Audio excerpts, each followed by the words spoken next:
What's up guys, Skater69 here, and I just wanted to let you know the top 5 weapons you should keep before the Taken King comes to Destiny. Now we have seen that the vendor weapons do change when each DLC drops, so I think it's a good idea to keep some of the best weapons that the House of Wolves has to offer. We're going to start off with the Red Hand 9, and in no particular order, but this is one weapon everyone has wanted before the House of Wolves dropped, because this weapon was only obtainable through New Monarchy packages, and it was pretty random. You had to be lucky to get one, and now you could get it from the New Monarchy vendor, and you could re-roll the perks to however you want it. A lot of people like Final Round with Look in the Chamber, but hand cannons are getting nerfed, but I still think you should keep it, because they might change this weapon during the Taken King. We have seen it, like the Vanquisher. And you could also change it up a bit to increase the range, like Rifled Barrel. And the reload speed doesn't really matter, you can fix that with gauntlets. And I still think it's still going to be a good weapon.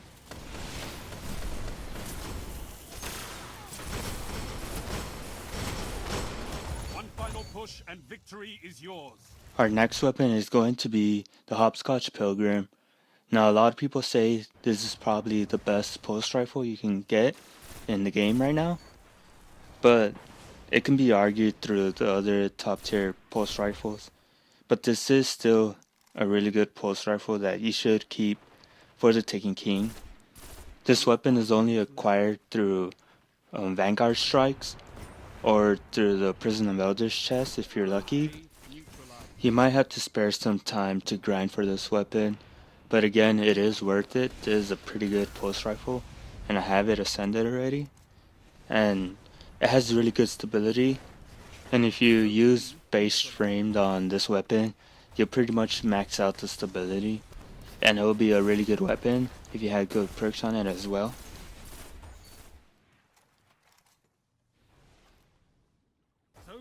Our next weapon is going to be the BTRD 345, and it's a machine gun that can only be obtained through a random drop in the Crucible. Now this weapon is a really good machine gun. Even if you have like the worst perks in the world, it's still a great machine gun. But if you do want a good perks on it, I suggest putting on Counterbalance and Feeding Frenzy. I think just Feeding Frenzy would be fine, so you could increase the reload speed of this weapon. And the magazine size is pretty great actually. It's 46, which is I think double from the Joder's Hammer. With the Joder's Hammer you needed Field Scout to have a large magazine size, but this one you don't need to increase the magazine size, and it's a really good weapon.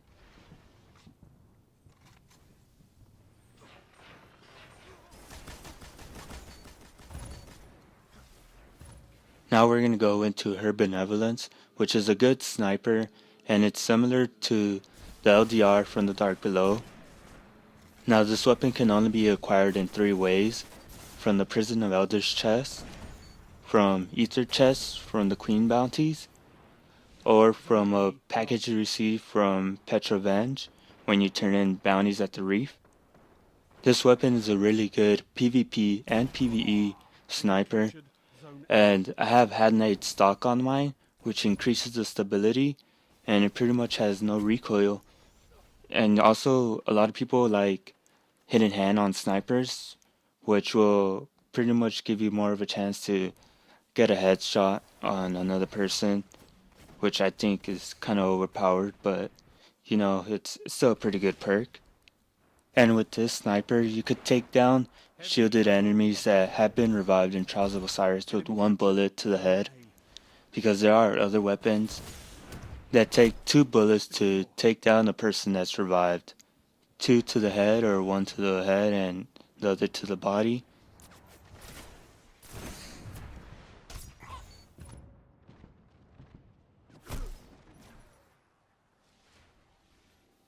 And for our last weapon, we're going to go into the Matador 64, which is probably one of the best shotguns in the game right now. if you have the right perks on it. To make this shotgun good, you pretty much want aggressive ballistics with shot package and rifled barrel, and the last perk, it doesn't really matter, but luck in the chamber is pretty good, and final round is pretty good as well too. Now, I suggest you keep this weapon only because there has been a lot of complaints about shotguns and shot package and all that, and I don't know if shot package will be in future shotguns. So I suggest you keep this weapon now that you could roll shot package with this weapon. I know we've seen this with snipers such as final round. You can't get final round on a sniper anymore. Maybe in the Taken King since they're gonna nerf it, but who knows. But yeah, this is all the weapons you should keep for the Taken King, and hopefully you can be able to upgrade it.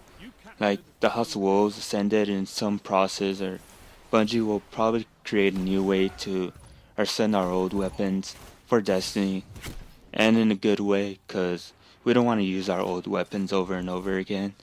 I think it's a good idea that we won't be able to use our old weapons in the Taken King. And that's pretty much it for this video. Thanks for watching. Bye.